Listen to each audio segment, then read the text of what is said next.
Hi and welcome to the Network Makeover. My name is Daniel Bogdanoff and today is December 4th and that means we're giving away 5 more prizes later on in this video. Thanks to Riverbed for sponsoring the video today. And first, before we get to that, make sure to go sign up at makeover.ixiacom.com for your chance to win.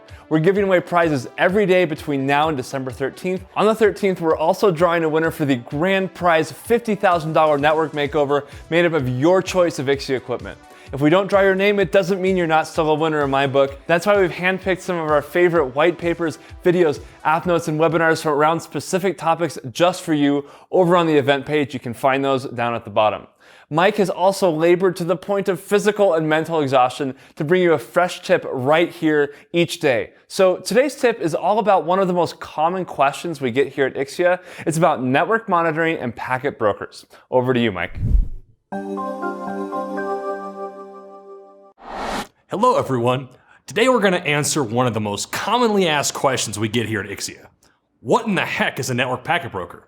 Well, aside from being a tool that a lot of IT engineers are unfamiliar with, a network packet broker, also known as a packet broker or simply an NPB, is a device that lets you manipulate network data to make your monitoring solution more efficient and reduce your costs. But what does that really mean? Well, to answer that, we'll need to dig a little bit deeper into network monitoring best practices. Now, when it comes to monitoring, a lot of people think that all you need to do is buy a special tool, like a network performance monitoring or security appliance, and insert it into your network. But unfortunately, it's never that simple. Some tools need data from various parts of your network, while others only want specific types of it, which can be very difficult to capture. But your tools are only as good as the data you feed them. So how do you make sure that they're all getting the right information? Well, there's an easy solution for that: a visibility architecture. Now, what is that, you say? At its core, a visibility architecture is an end-to-end infrastructure that captures data across the entirety of your network, enabling physical and virtual network, application, and security visibility.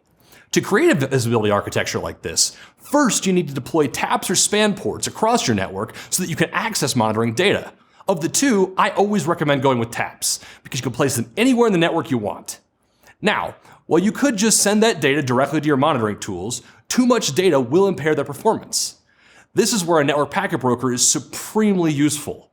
By deploying it between your taps and your tools, you can reduce tool strain by sending your tools only the data they need and nothing extra. The third and final part of visibility architecture are your tools themselves, which provide your actual data insights. Now, it's worth noting that there are 2 types of visibility architectures: inline and out of band.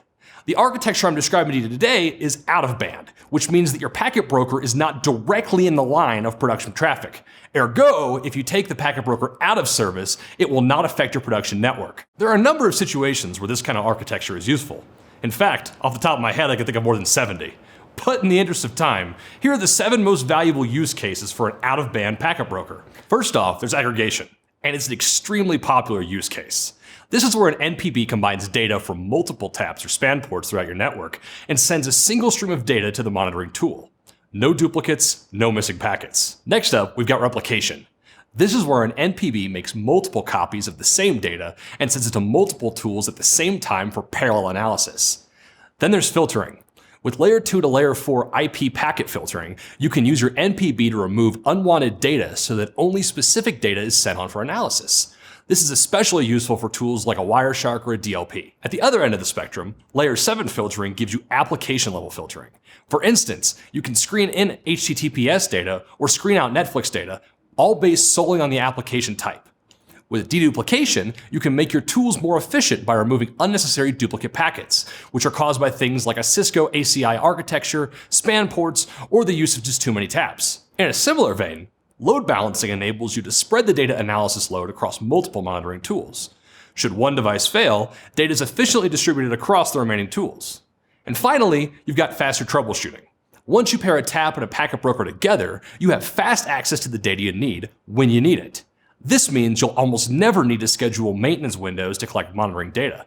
In fact, several of our clients have reduced their troubleshooting times by almost 80% just because of this single capability. So hopefully today's video gave you a little bit more insight as to what a network packet broker really is. But if you're hungry for more use cases or information, and I know you are, check out a couple of our ebooks: The Definitive Guide to Network Visibility Use Cases and 5 Ways to Improve ROI with Network Packet Brokers. Thanks, Mike. We just stuck him in front of the Atari to recover. He'll either be back tomorrow or revert to a repressed childhood mental state. The jury's still out. Anyways, the ROI ebook is over in the Network Data Processing Library on the main event page, and the other one is linked in this video's description. And now it is time to draw today's winners. Today, in partnership with Riverbed, we're drawing 5 new winners at random, and we will continue to do so until the 13th of December. Today's winners are Cameron Saraji, James Beasley, Asvin Muthgaram, Alex Galagos, and Aaron Hobbs. Congratulations to our winners. We'll be in touch with you shortly. And that's it for today. Make sure to go dig into the resource libraries and come pay us a visit over on the Ixia LinkedIn and Twitter pages. I'm Daniel Bogdanoff, and I'll see you tomorrow.